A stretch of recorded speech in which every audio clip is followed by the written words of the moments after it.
UFC 289 avec Charles Oliveira qui gagne face à Beneil Dariush. Je voulais vous faire une petite analyse rapide de cette façon-là, face à la caméra, du combat, vous donner un peu mon sentiment là-dessus. Et, euh, et puis voilà, n'hésitez pas, comme d'habitude, hein, mettez dans les commentaires ce que vous avez pensé aussi du combat. J'ai la vidéo avec moi, donc comme ça, je vais pouvoir vous commenter ça en même temps. Et puis, je sais pas trop en fait comment ça marche avec YouTube, parce que je me suis déjà fait supprimer des vidéos ou pris des avertissements parce que j'avais récupéré des images de l'UFC ou de d'autres événements. Du coup, je vais essayer de faire ça avec ma tablette et puis on va voir ce que ça donne. Déjà, on a une première phase avec Oliveira qui est intéressante, qui est pas terrible pour lui en fait. C'est celle où il arrive au corps à corps avec Darius et où ils se ceinturent tous les deux. Et où en fait il essaie une technique et ça se voit que la technique il la maîtrise pas du tout, ou en tout cas il la maîtrise pas autant qu'il devrait pour la tenter à ce niveau-là. Mais en fait Oliveira, ce qui se passe avec lui, c'est sa force et sa faiblesse, c'est qu'en fait il a peur de rien en fait. Il s'en fout d'être sur le dos en MMA, il s'en fout d'être au-dessus, il s'en fout d'être debout, il s'en fout d'être contre la cage. Il s'en fout en fait d'être n'importe où. Alors c'est une force, mais le problème c'est que par exemple face à Makhachev, c'est pas passé. De vouloir être en dessous, de vouloir être dans n'importe quelle position. Bah, face à Makhachev, c'est pas passé. Et s'il y a une revanche face à Makhachev, j'espère pas qu'il retournera dans ces situations-là, ou alors j'espère qu'il les aura bien étudiées par rapport à son adversaire et qu'il se sentira bien, etc., quoi.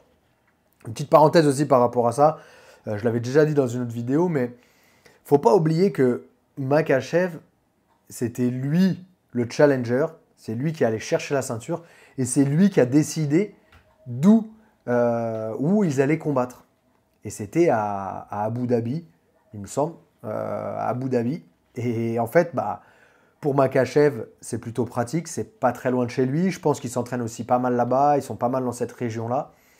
Alors que Oliveira, bah, il est arrivé une semaine avant. Et puis, bah, en fait, il faut savoir quand même qu'on met beaucoup de temps à s'habituer à un climat, surtout quand on n'y a pas vécu longtemps.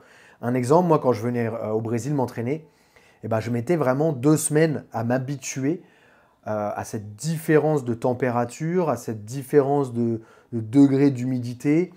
Voilà, je mettais 2 semaines. Et aujourd'hui, maintenant que j'habite essentiellement au Brésil et que je vais quand même régulièrement en France, eh ben, je me sens plus trop en difficulté et quand je suis au Brésil et quand je suis en France, dans le sens où j'ai plus ce degré d'adaptation, ce temps d'adaptation. Mais quand vous voyez des combats, pensez bien à ça aussi, parce que c'est quelque chose à prendre en considération.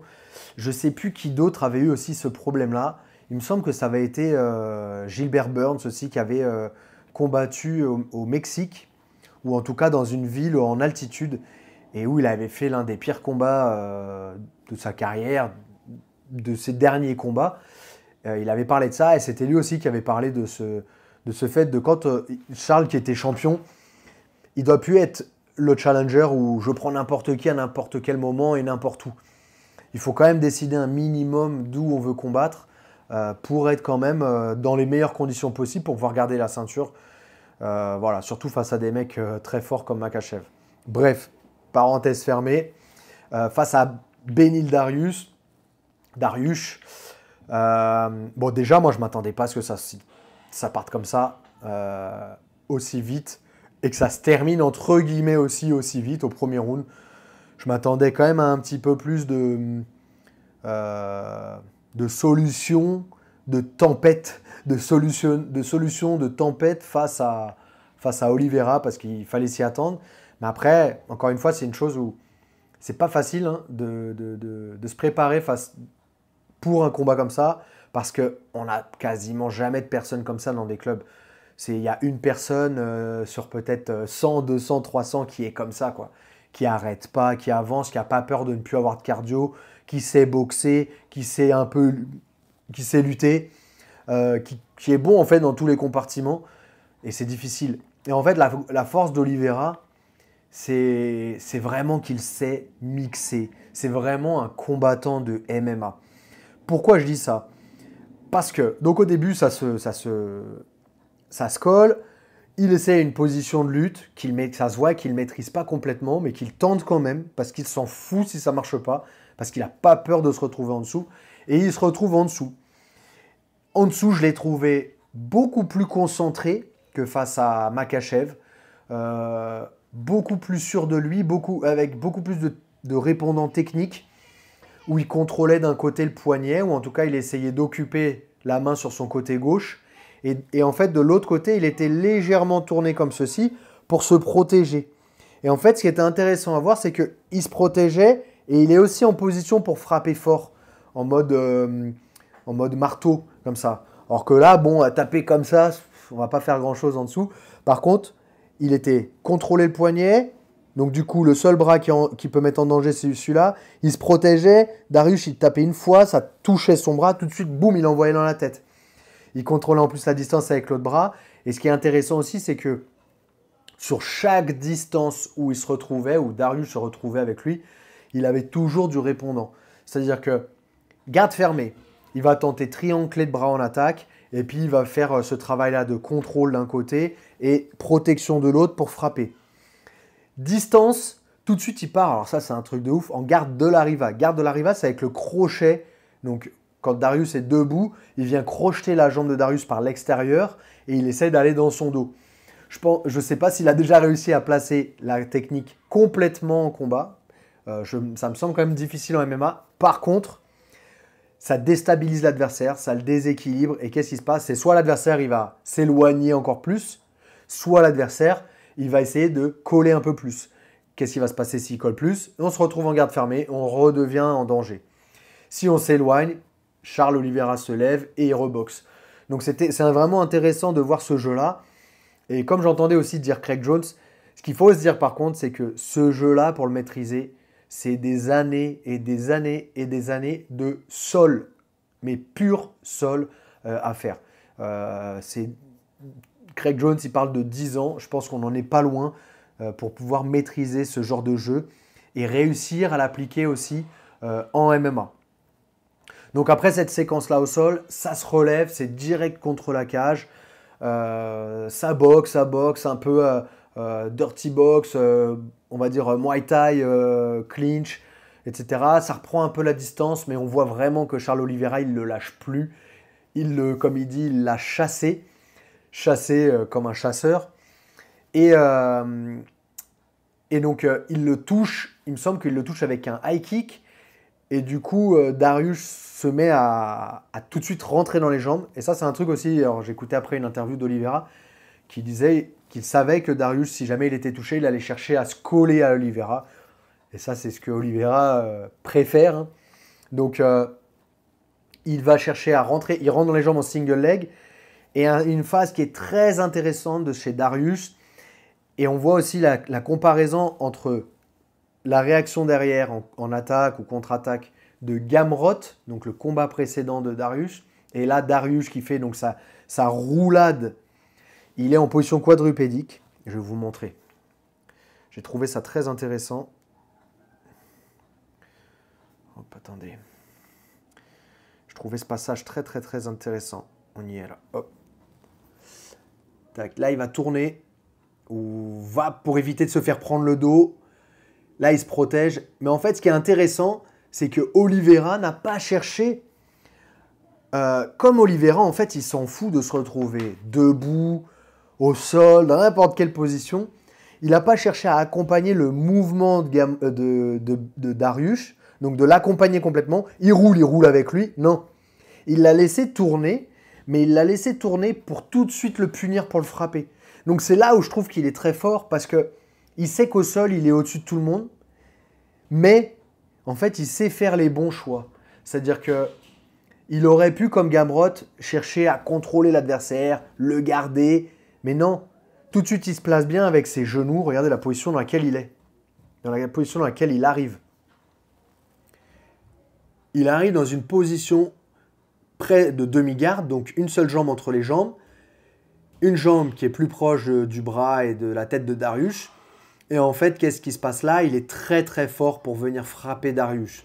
Et là, c'est une position très compliquée quand on est en dessous, encore plus quand on n'est pas loin de la cage. On n'a pas de moyen de vraiment s'échapper sur le côté et d'essayer de reprendre la garde fermée comme l'a fait précédemment Oliveira. Donc là, c'est vraiment, je vous remets ce passage-là. Là. Il est vraiment très intéressant à étudier. Hop, il y a tout un passage, on y est. Hop, tac. Je ne sais pas si vous voyez bien. Hop, Darius a tourné une première fois. Oliveira est parti de l'autre côté. Il retourne une deuxième fois. Et là, il va le contrôler au-dessus et il va pour le frapper. Et j'ai trouvé ça vraiment très intéressant. Et je pense que c'est quelque chose à... Alors, aussi bien les mouvements de Darius aussi, je les ai trouvés très intéressants à travailler complètement sans rouler. En fait, ce qu'il faut que vous imaginiez, c'est que quand on est derrière ici, donc on essaie de frapper, mais on veut aussi essayer de prendre le dos, parce qu'on sait que le dos, c'est une très bonne position. Prendre le dos, c'est quand on vient mettre les crochets, donc les pieds à l'intérieur, là, pour contrôler l'adversaire. On vient se mettre complètement derrière, comme en sac à dos. Et quand on est là, c'est beaucoup plus facile de soumettre, et c'est beaucoup plus facile de frapper, et on ne va pas se faire frapper, et on ne risque pas de se faire soumettre. Donc c'est plutôt une bonne position. C'est ce qu'on va essayer de chercher. Et du coup, pour prendre le dos, il faut vraiment qu'on soit derrière et collé à lui. Et là, en fait, ce que fait Darius, c'est qu'il fait vraiment une roulade, mais pas vers l'avant complètement. C'est-à-dire, il n'est pas ici et il termine sa roulade là-bas. Il fait sa roulade et il la fait sur place, ce qui fait que c'est quasiment impossible de le suivre pour prendre le dos. Parce qu'il va directement mettre son dos au sol. Donc vous voulez être dans son dos, sauf que lui, il va tourner d'un coup.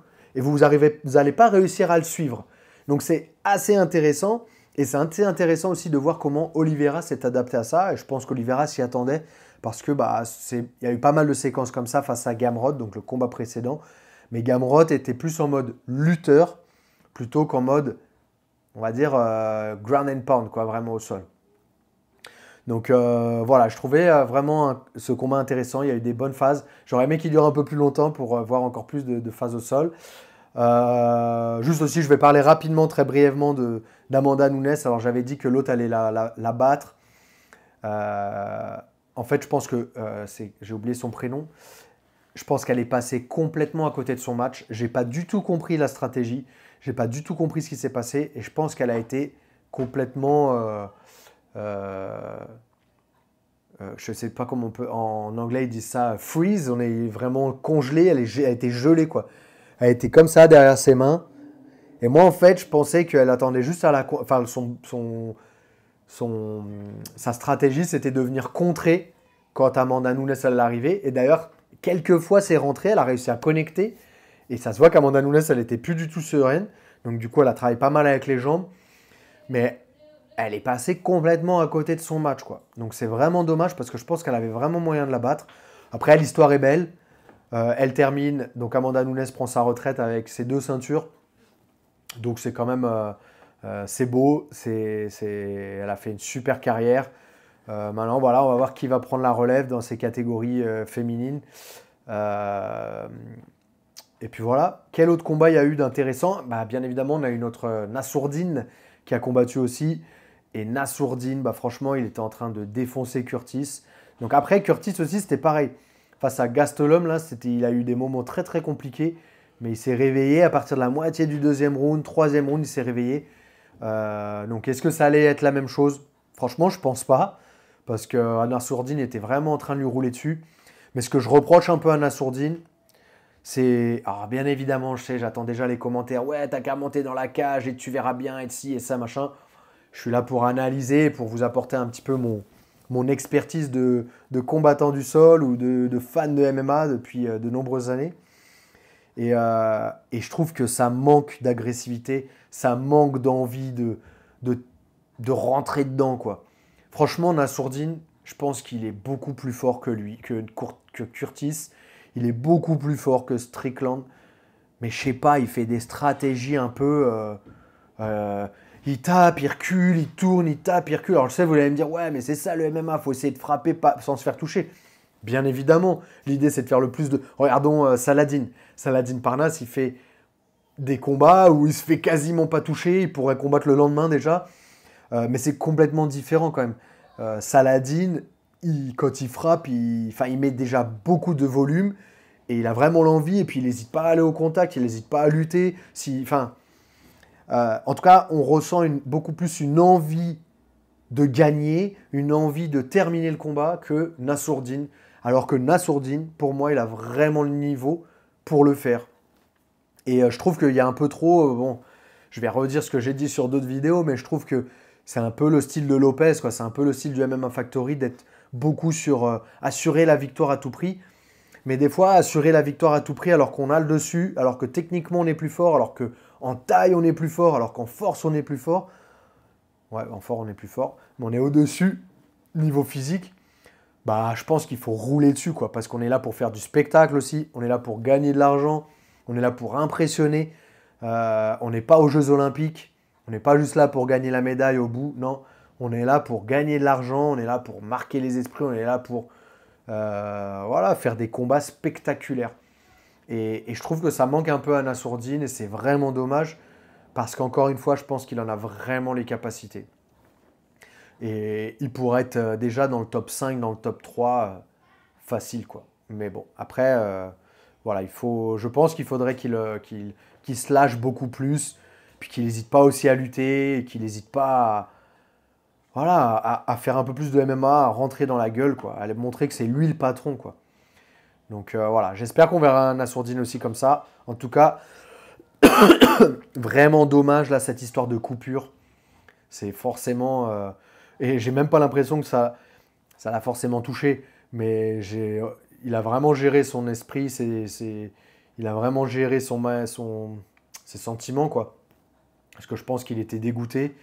Mais parce que bon, ça aurait pu faire du vert en plus sur son palmarès, alors que là, il me semble que ça a fait un non-contest. Voilà. Bon, bah écoutez, au prochain UFC, je vais essayer de reprendre un petit peu ces petites analyses. J'espère que ça vous plaît. Voilà, l'idée, c'est de vous apporter une analyse un peu différente de peut-être ce que vous pouvez entendre chez les autres. Moi, c'est plus orienté sol, ou alors avoir un œil un peu différent que pur pied-point ou pur je sais pas quoi. Donc voilà, j'espère que ça vous plaît. Et puis on se voit dans une prochaine vidéo. Merci à tous. Ossa!